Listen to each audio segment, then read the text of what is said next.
అమ్మ నమస్తే అమ్మ. నమస్తే అండి. అమ్మ ఇక్కడ మీకు ప్రభుత్వం ఎలాంటి ఏర్పాట్లు చేసింది? ఇంతకుముందు మీకు ఎలా మహోత్సవాలు ఎలా జరుగుతూ ఉన్నాయి అమ్మవారి గురించి? మిమ్మల్ని చూస్తుంటే అసలు అమ్మవారి లాగా మాకు చూసినట్టు అనిపిస్తుంది. ఆషాఢ మాసం శుభాకాంక్షలు అందరికీ తెలియజేస్తున్నాను. ఈ ఏట మాత్రం అసలు చెప్పుకోనంత హ్యాపీగా ఫీల్ అవుతున్నాం మేము. చాలా సంతోషం అనిపిస్తుంది. గవర్నమెంట్ ఇచ్చిన మాట ప్రకారంగా ఎలాంటి క్రౌడ్ లేకుండా, ఇబ్బంది లేకుండా బోనాలవి సమర్పించడం జరుగుతుంది. ఎప్పుడైనా 1 అవర్, హాఫ్ అన్ అవర్ పెడుతుండే దర్శనానికి వెళ్తే, ఈ రోజు మాత్రం మేము 10 నిమిషాల్లో బయటికి రావడం జరుగుతుంది.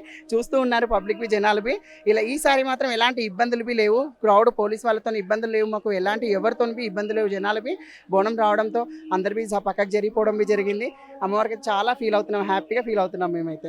సో మీరు అమ్మవారికి బోనాలు అంటే ప్రతి సంవత్సరం ఇలాగే చేస్తూ ఉంటారు. అప్పటికి ఇప్పటికి తేడా ఏమైనా కనిపించిందా? ఈ రోజు మాత్రం చాలా హ్యాపీగా ఫీల్ అవుతున్నాం. ఈ సంవత్సరం మాత్రం చాలా హ్యాపీగా ఉంది.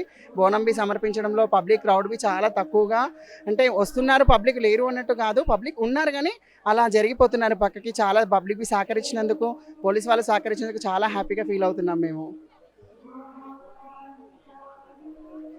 నేను రాబట్టి 25 సంవత్సరాల నుంచి నేను బోనం అమ్మవారికి సమర్పించడం, ఇది 25వ సంవత్సరం నేను అమ్మవారికి బోనం సమర్పించడం జరుగుతుంది.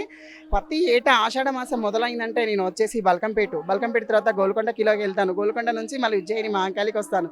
మళ్ళీ లస్కర్కి వెళ్తాను.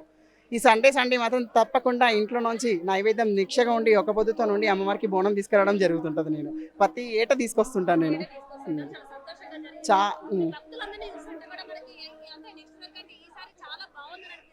ఈసారి చాలా బాగుంది. ప్రతి ఏటవి ఇలానే ఉంటే చాలా హ్యాపీగా ఫీల్ అవుతాము. అమ్మవారి ఆశీస్సులు గవర్నమెంట్ మీద కానీ ప్రతి ఒక్కరి మీద ఉంటుందండి, ఉండాలని చెప్పి దాన్ని మేము కోరుకుంటున్నాం మనస్ఫూర్తిగా. థ్యాంక్ యూ అండి.